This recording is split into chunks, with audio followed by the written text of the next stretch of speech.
Phase 1 of our plan consisted on giving you so much of exactly what you want that you'd choke on it. See, you bags of meat believe your true character is revealed through suffering. But like most things you arrogantly believe about yourselves, the exact opposite is true. There's a reason your churches are full the day after 9/11. You have prayer vigils after terrible natural disasters. And the surviving family members of even the most wicked want a minister they ignore at all other times to speak at their dearly departed's funeral and offer them hope he's not down here with us. By the way, he usually is. It turns out, suffering reminds you that you are not the ultimate power in the universe, and there are forces beyond your control and comprehension. This acknowledgement unfortunately humbles you, which unfortunately causes you to reach out to you know who. This is why he uses suffering to your benefit. But you're so dense and dumb, you'd base your entire lives on conflict avoidance if you could. Let's face it, if a process was created by which you could be incentivized to taking no chances, but to just exist as mouth breathers at a subsistence level, you'd take it. I came up with just such a process, and I'll have more on that in just a bit. Those stupid people of the book drone on and on about the alleged resurrection. Again, our official position is we neither confirm nor deny, but want absolutely nothing to do with the sheer brutality that preceded it, for it offends many of their moralistic senses. They act as if the carpenter was in that dark tomb because he needed a nap after a long day of spinning do-gooder yarns and dispensing happy-go-lucky Hallmark cards to the populace. But I was there. I know why he was put in that tomb. We helped to put him there. We beat him to a bloody pulp, and then knocked the Pope off. When he couldn't take any more, we gave him some more what for, anyway. Just because we could. We would have kept beating him too. Except had we done so, he would have never made it to that cross, and we weren't going to miss the opportunity to watch him die like that in broad daylight. Being mocked, scorned, and spit upon by the very bags of meat he came to save. Even now, thousands of years later, I can still recite the snottiest jeers of the maddening crowd, word for word. I get almost as tingly recalling them today as I did witnessing them live way back when. By the time our guys hoisted him up on those wooden beams, death was a welcome relief. I've never seen a human body more broken and still breathing in all of my time. Considering I'm from hell, that's saying something. Yet, out of that beautiful brutality, our deadbeat dad attempted to make chicken salad out of chicken feces. The only potential hope you have as a species. The fable surrounding the carpenter's alleged resurrection would not be possible without the excruciating suffering we made him endure first. So, even if the resurrection is true, and I'm not saying it is, We deserve some of the credit for that as well. Without that suffering, your supposed savior is no different than any other shaman or guru we've conjured up in the minds of the willing and gullible throughout history. We're virtuosos at creating potential new spiritual leaders for you, and we do it all the time. Just ask one of your most famous television personalities. She fell for one of ours, hook, line, and sinker. We're still reaping a harvest from the many souls she deceived. I can even hear some of their screams of torment as I'm writing this now. On the contrary, the true character of your species shines through when things are going your way. When you've got it going on, as your kids say today. When you think the world is your oyster. When you're comfortable. Ah, yes. Comfort has become one of our favorite words and most effective tools. Because when you're comfortable, you don't rock the boat. You don't challenge corruption. You don't take any chances on greatness. You don't critically look at yourselves. Again, this tactic runs counter to our demonic instincts, which is to inflict pain, and a lot of it whenever and wherever we can. Because we know how much it pains our deadbeat dad when you're in pain. So by striking so hard at you, we're really striking hard back at him. But we noticed a disturbing trend. We put the carpenter in that tomb, and that didn't stop you. We crucified upside down that loudmouth commoner fisherman who took up his mantle, and that didn't stop you.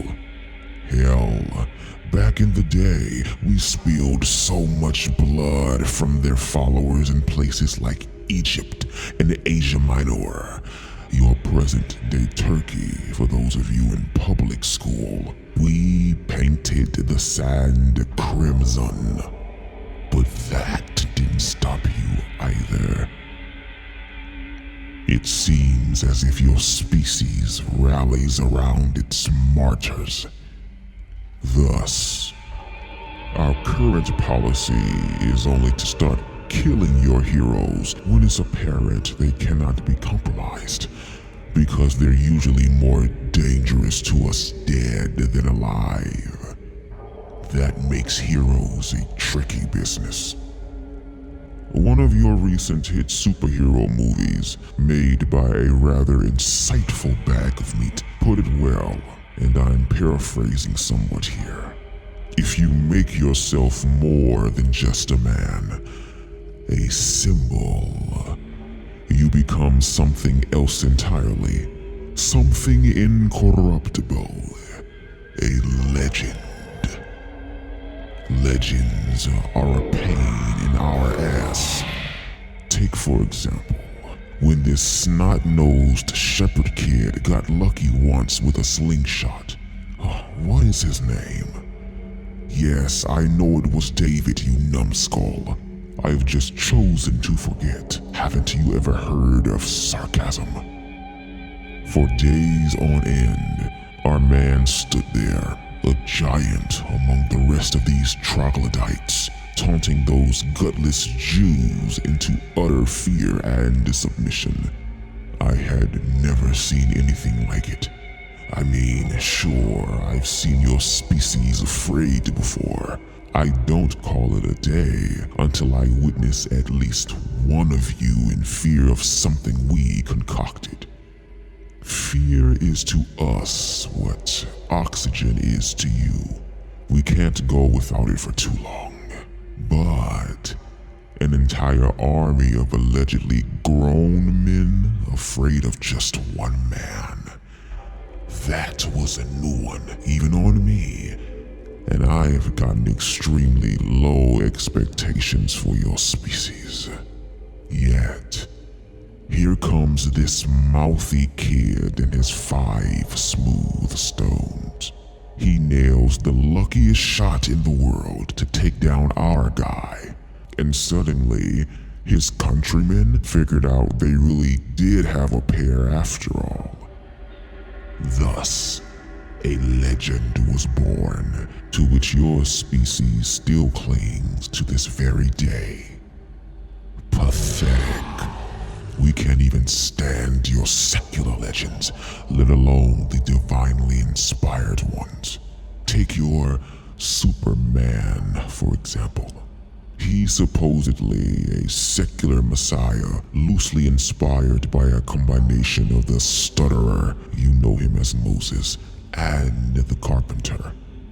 That imaginary alien has been inspiring even pagan kids to be heroic for over 70 years. Try as we might, we can't seem to corrupt him.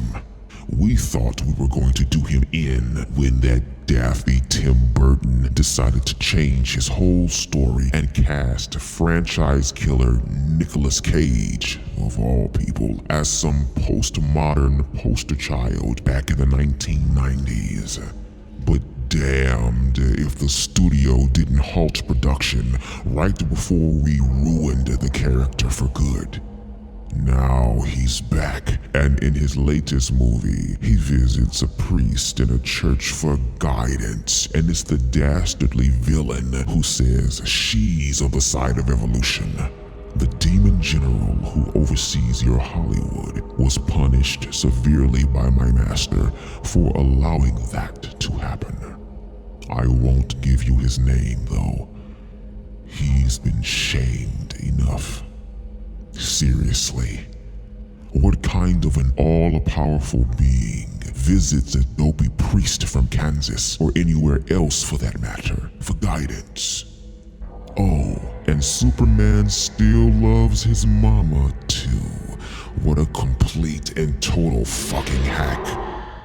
And speaking of hacks, how many grown men reading this right now got misty-eyed at the end of that Man of Steel movie when the brat who would become Superman puts on the cape and pretends to be a future hero? How many of you losers did the exact same thing when you were paste eaters? That's what I thought. Even the worst cultures produce legends that compel you to aspire to something greater than you bags of meat really are.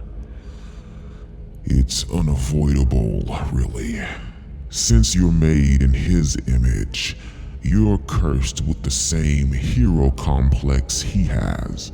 You love to see someone, especially yourselves, swoop in at the last moment and save the day, just when it seems as if all is lost. So does you-know-who. It's why he often waits until the last possible minute to answer your prayers. He hopes that by doing so, you'll realize it's really him making it happen at the moment, because only he can. We just think he lives to make a dramatic entrance. We can't stop these legends either, no matter how hard we try. In fact, it seems the harder we try, the more persistent you are in producing and clinging to your legends. And I can't think of a culture that has produced and clung to more legends than you bloody Americans have. Redneck, gangbanger, bus driver, or businessman, you Americans love your legends. Like a fly on the stinkiest shit, you can't get enough. To make matters worse, you started exporting your legends globally. Now kids in places where we've completely and totally dismantled any sense of normalcy know who your heroes are and are inspired by them. Obviously, we can't abide that. But how to corrupt the incorruptible? Every time we tried, it doesn't work. Almost no one went and saw The Last Temptation of Christ back in the day. Remember that one? I mean, that was some crazy, stuff. Seriously. A few of the demons down here got doped up on your heroin and came up with this idea of how to completely bastardize the life of the carpenter. They were just throwing whacked out stuff in there we didn't think even you to be stupid enough to buy. Lo and behold, we found the gullible author and publisher for that turd. Because we always find somebody willing to write a new interpretation of the old story you'd prefer to pretend is really a myth. Then later came the movie, done by one of your leading filmmakers, no less. Unfortunately, I think more people picketed the movie than actually went and saw it. We waited a while before trying this again. Recently, we came out with movies turning Noah into a crazed daddy from The Shining, followed by reimagining one of my favorite horse-pucky terms, the stutterer as a barbaric schizophrenic, with our deadbeat dad depicted as a petulant child just for good measure. Except this time, we did it up right with dazzling special effects and even got your feckless media to promote it. But alas, those movies flopped as well. Turns out, no matter how lost your culture is, you still want your heroes to actually be something you can look up to. So, if we can't corrupt your heroes, that meant we had to corrupt you. We had to corrupt you to the point that you could no longer contemplate aspiring to be like your heroes. So altruistic, so pure, so brave. We had to corrupt you to the point that you would begin changing your heroes for us in order to make them more relatable and contemporary.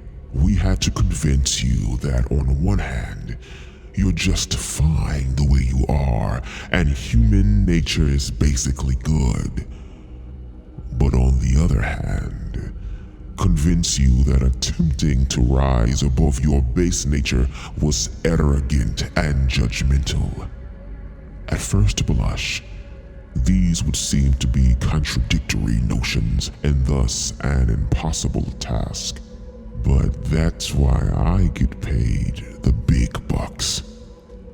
I found the answer in a new twist on an old tactic. Decadence. When people think decadence, they think of someone like our beloved Nero, who is one of the better treated troglodytes down here, marrying his male slave inside the Roman Senate, or mass pagan orgies to gods of the harvest. See that as us in disguise.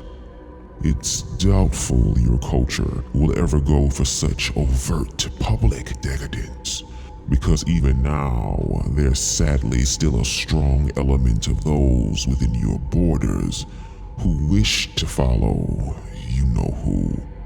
Typically, we would consider such a remnant to be a threat, for your history proves it does not take the majority to prevail. Let's be honest here. We usually have the numbers. However, a persistent minority, armed with unwavering courage of conviction, or just one such person even, is usually our most formidable foe. Yet, Right now, we pay it no mind because you're not listening to that remnant remaining in your culture. You're shunning them, siding with us, and helping us to permanently silence them. Because tolerance, all thanks to the new type of decadence I contrived. A decadence based on dysfunction. What if we took the legalism, hypocrisy, and judgmental streak that moralistic cultures are stereotypically known for, and swung the pendulum so far the other way that having any moral standard at all made you out to be a bigot or a hater? Except we need a force powerful enough to be capable of destabilizing the cultural influence of your churches. Otherwise, we couldn't replace moral clarity with moral confusion, no matter how compelling our propaganda. More problematic is the fact that you know who made his natural law an often self-enforcing mechanism, meaning there are common sense rewards for doing what he says is right, and common sense consequences for doing what he claims is wrong.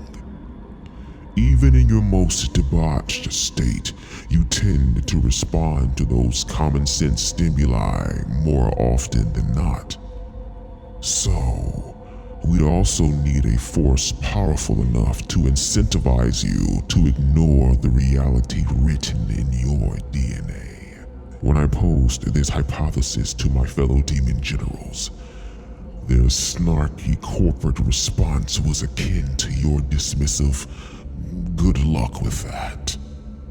They thought no force on Earth existed, and it would take decades of trial and error for us to manufacture it. They claimed my plan wasn't viable. Little did they know, I had already identified a force capable of wreaking such havoc. Even better, this was a force ordained by none other than our deadbeat dad himself. Talk about hoisting him on his own petard. That force is government. I remember the day I first laid out what I'm about to share with you to my master in front of my peers. I took a big risk with this one, and would have certainly been punished for my own good, of course, had it been proven to be a harebrained scheme and a waste of my master's precious time. On second thought, though, it shouldn't have seemed so far-fetched if you stop to think about it. Most governments throughout your miserable existence have claimed to be the ultimate authority on this planet, but always remember, this is my master's world. Caesars have claimed to be gods. Kings have claimed a divine right to rule. Marxist governments claim there isn't a god. Therefore, the highest authority is the government itself, and so on and so forth. Therefore, is it really such a stretch to push government in this direction, since it really wants to go there anyway? Still, the way your government was constricted wasn't going to make this easy. After all, governments tend to turn on their people when they're defenseless, not when they're armed to the teeth like you people are. I admit, I was stymied by that one for a bit. Okay, like maybe for 10 minutes or something, until I figured out the way to get around an armed citizenry is not to have the government turn on a people that can shoot back. Instead, we'll get the people to need the government. And then you'll voluntarily beat your swords into plowshares for us.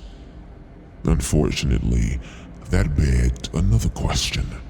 How were we going to get the most prosperous people in history, who established the first viable middle class in history, to need their government that much? What could create such a need?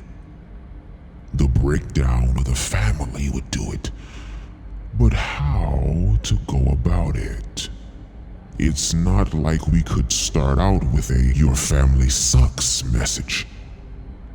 Although nowadays, we are that brazen, and you even give awards to the movies and television shows we make based on that theme.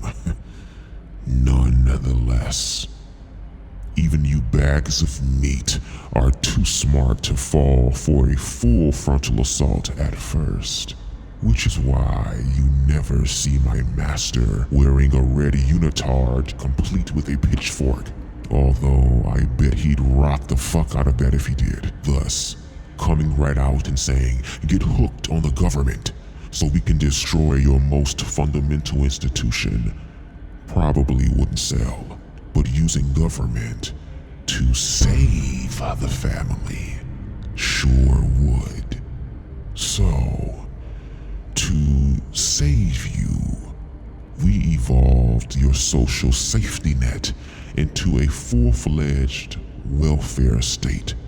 For a safety net implies a temporary rescue when you're overwhelmed, not a permanent state of being, which is exactly what a welfare state is. We needed you to feel permanently entitled to government, which is really saying you're entitled to steal from your neighbor because he may have more of something than you do. That's not fair, don't you know? That's right, dear troglodytes. I, took the sin of covetousness and made it its own political constituency, thanks to the welfare state. Come on, you can say it. No, really, go right ahead. You're right. I'm a genius. Some of you who call yourselves people of that dreadful book will beg to differ with me here, claiming that what I'm describing is really charity. Please explain to me how charity can be compulsory, you moron. Good grief, does this demon even have to teach you theology too?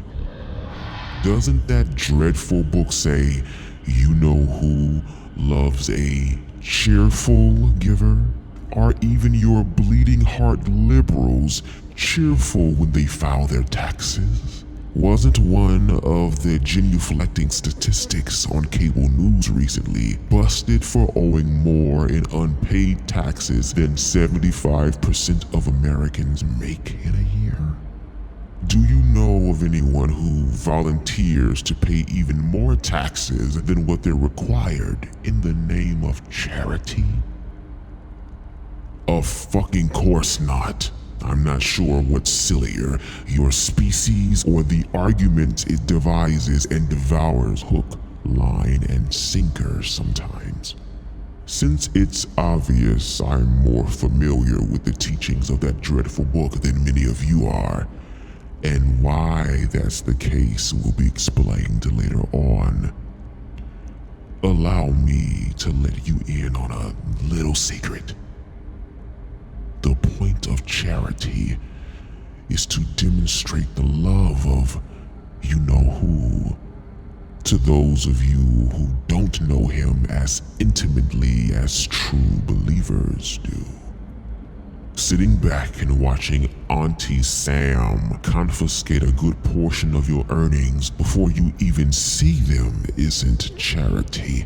It's just confiscation, which is stealing, plain and simple. There's no connection made there between creator and created. There's just a financial transaction from the person who made it to the person who didn't, and therefore has no legitimate claim on it, otherwise known as a scam. Take it from me. This whole thing was my idea. I'm a lying minion who works for the father of lies, remember? When that government check comes in the mail to the disadvantaged, who is given the gratitude and the glory for it?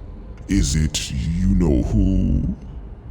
No, it's your government. The same government, by the way, currently eradicating him from public life. It is now government by which you live and breathe.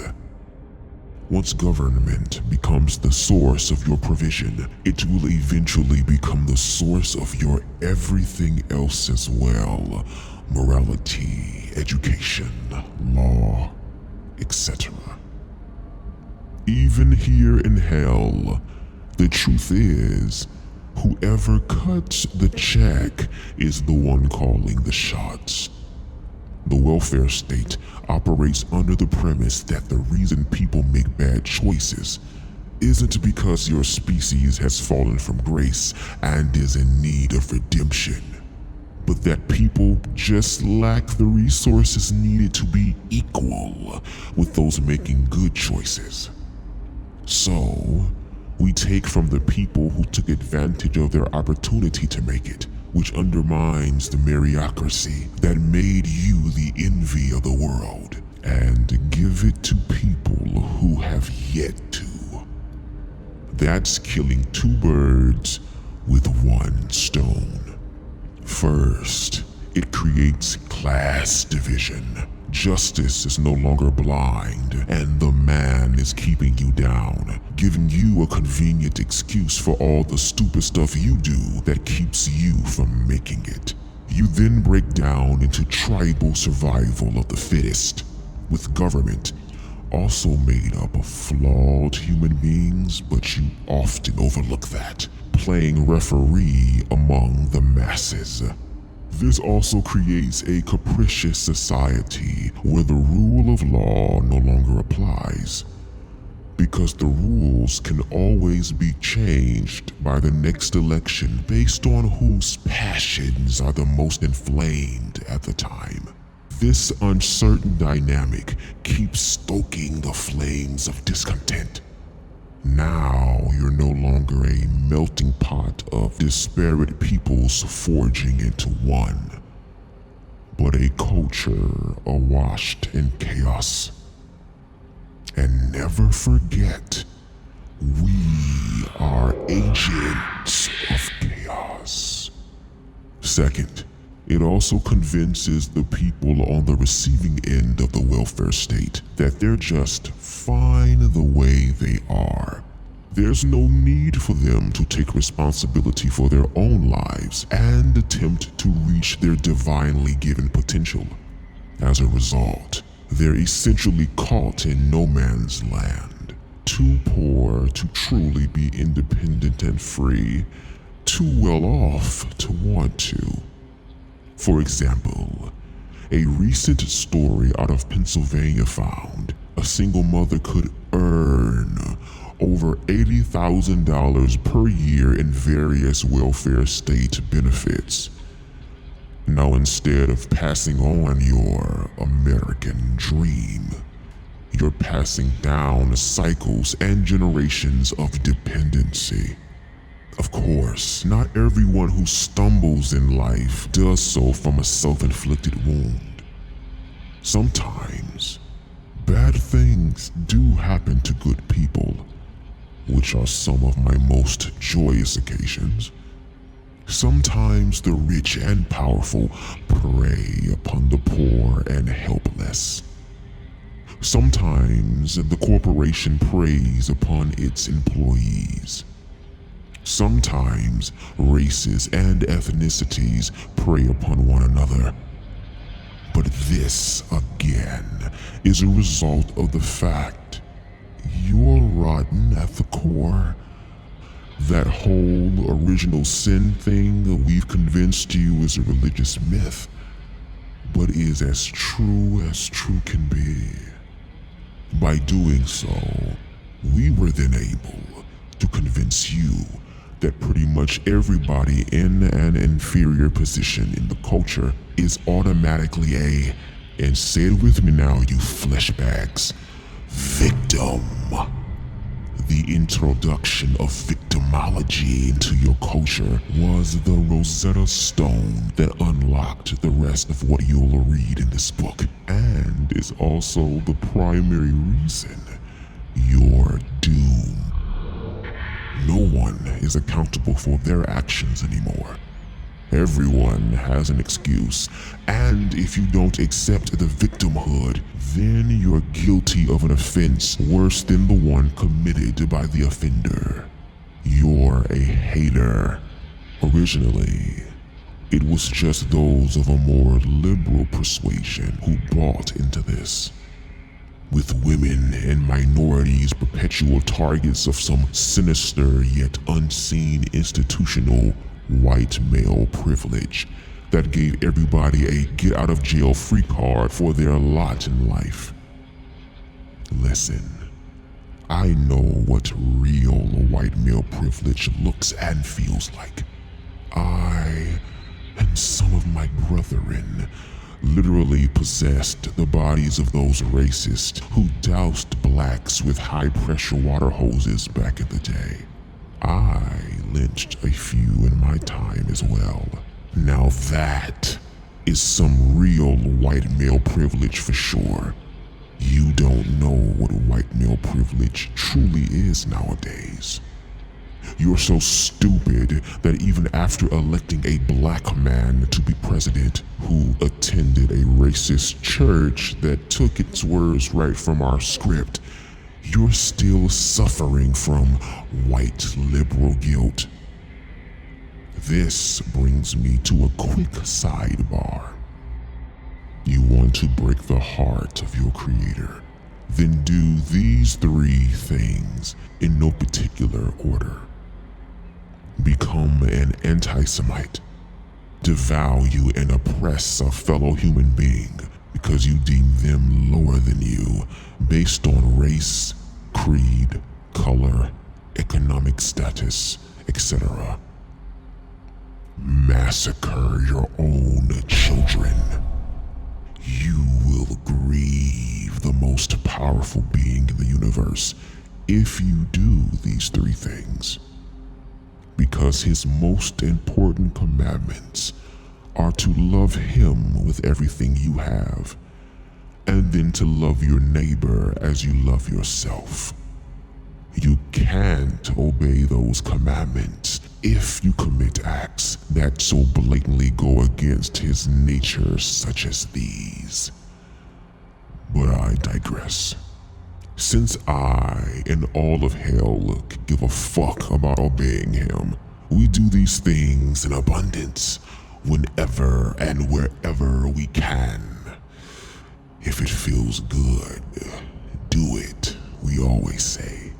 And doing these things never feel better than when you're doing them with or for us. Of course, you bags of meat will look to get over on each other any chance you'll get. That's the human condition, but that's a far cry from some institutional racism, xenophobia, sexism, the victimology we planted in your elite culture enclaves claims you have. You'd think this victimology thing would have jumped the shark when you saw private property owned by blacks being looted by black rioters to protest racism in the recent Ferguson riots. But stupid is as stupid does, I suppose. I think I did my job a little too good. Case in point, ask one of your perpetually offended when America will finally be freed of its inequality. They can't give you an answer. Why? Because they can't imagine an America when that would even be true. They're literally hardwired for victim status. Thus, a culture that doesn't default to victimology would be as foreign to them as a World Series would be to a Chicago Cubs fan. That might be my cheapest shot yet. Don't like the fact that the fewest Americans are working since the 1970s? You are just a racist who hates a black president. Don't like the fact you're paying for the college tuition of illegal aliens? You're just a hater. Think kids are best off being raised by a married man and woman? You're a bigot. I love this stuff. But wait, it gets better. There's an old saying, treason never prospers. What's the reason? Because whenever treason prospers, none dare call it treason. Turns out, what's good for the goose is good for the gander. So now the guys on the right are playing the victim card with regularity too. Like, if you made some really stupid business decisions, you don't go belly up anymore. Nowadays, you're too big to fail, and your cronies in Congress bail you out. How about if your religious movie fails to gain a following? It's not because your movie sucks, complete with the ultra cheesy conversion scene that even other believers think is the cinematic equivalent to fingernails on a chalkboard. Oh no. It's because Hollywood hates conservative Christians. That's why, which is true by the way. But your movie still sucks. Better yet, the devil made me do it has now become the devil did this to me. Like, the devil got me fired from my job. No, you idiot. You were late 3 days in a row. That's why you were fired from your job. Get a fucking alarm clock. Apparently, my master is so brilliant. He's now getting credit for the work he didn't even do. All of this excuse making also has a boomerang effect. Since everybody's a victim, that also means nobody is. People grow so tired of hearing the excuses they have no patience for true injustice now. When someone is legitimately discriminated against, you sigh because it's the boy who cried wolf. Chaos, chaos, chaos. We are now well into your second generation of this welfare state dysfunction, and the decadence is on the rise. Nearly every household, regardless of social status, is now tainted by the sexual revolution that immediately followed the implementation of the welfare state. By the way, this is not a chicken or the egg argument. We had to have the welfare state in place before we introduced the new moral order. Because if there wasn't a welfare state already in place, people would still have to pay the consequences for their immoral action themselves. Then the decadence would have been regulated to the elite classes that could afford it, as we've seen in previous eras. Poor and middle class folks can afford recreational sex with multiple partners well into their 30s, mistresses on the side, and baby daddies on their own. They needed marriage, not just for love, but that commitment to also stabilize them financially. This explains why one of the likeliest ways to lower a mother and her children's standing of living is via divorce. The welfare state became the condom of the sexual revolution. It implied protections from the consequences of opening Pandora's box, without considering the unintended consequences. Sure, a condom is a reliable way to avoid an unplanned pregnancy, but it doesn't protect you from the baggage that comes from bringing your sexual experiences with other partners with you into your marriage, and the conflict that creates. It also doesn't avoid the heartbreak that comes from giving the most intimate aspects of yourselves to each other without any real commitment in exchange. Similarly, the welfare state means never having to say you're sorry for your immorality, but it doesn't mean you avoid all the newly discovered STDs, the divorce culture, the pornographic gluttony, and the family dysfunction that largely didn't exist in your culture until the last 50 years. But since we gave you what your wicked little hearts really wanted deep down all along, pleasure and irresponsibility, you never really stopped to think about that ahead of time, did you? Thanks again for being what you are. Be who you are. Unfortunately for all of you reading and listening to this, the dysfunction is so widespread in your culture now that the decadence is abundant.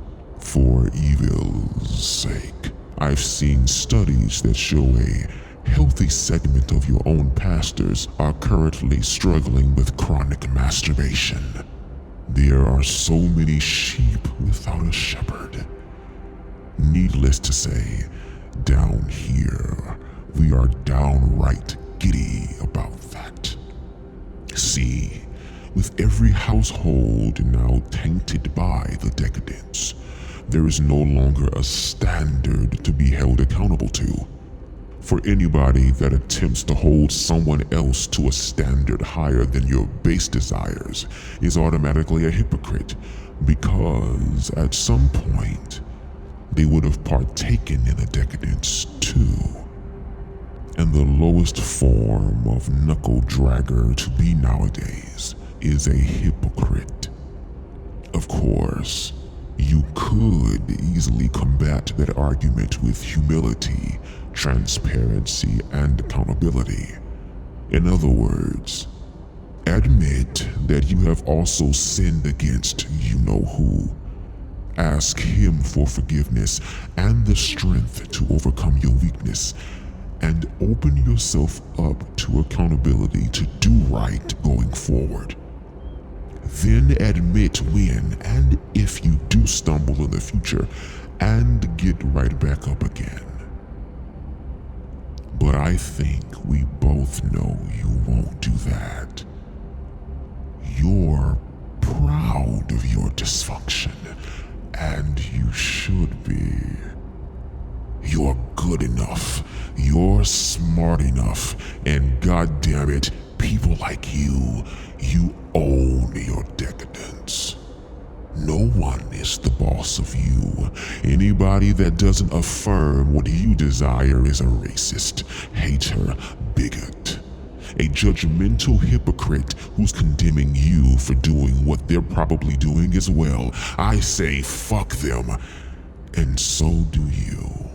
Society shouldn't just affirm your desires, it should also subsidize them. You're the victim here, remember? There, that's it, yes. You're nodding your head in agreement with me. Contemplate whether to stop reading for now because you're feeling that familiar twitch in your loins. Go and check out the internet's fleshiest spoils once again. Go ahead. Your wife and kids are asleep. You're not hurting anybody. We're all the consenting adults here, right? Well, except for the girls kidnapped into the sex trafficking trade who are forced into televised prostitution. But that's not important now, it's all about you and your desires. I mean, that's what's important, here and always. Besides, isn't she always nagging you with those honey-do list as it is? And doesn't she go to bed without you most nights with her sweatpants on, which might as well be an all lanes are closed sign? You deserve this. You've got nothing to lose. I mean, it's not like your teenage daughter could walk in on you or anything, colossally embarrassing you and scarring her psyche for life. It's not like your son might discover what his dad is doing late at night, pick up your nasty habit, and then take it with him into his own family and future. Set those things aside and do what you do best. Put you first. In case you need to be reminded of some of your favorite haunts, I'll subtly suggest them to you now. I'm the still, small voice in your head that sounds like you, remember? And tells you what you want to hear at times like these. Never forget who's got your back and never judges you. All right then, carry on. This is your show. I'll still be here when you get back. Hell, we might even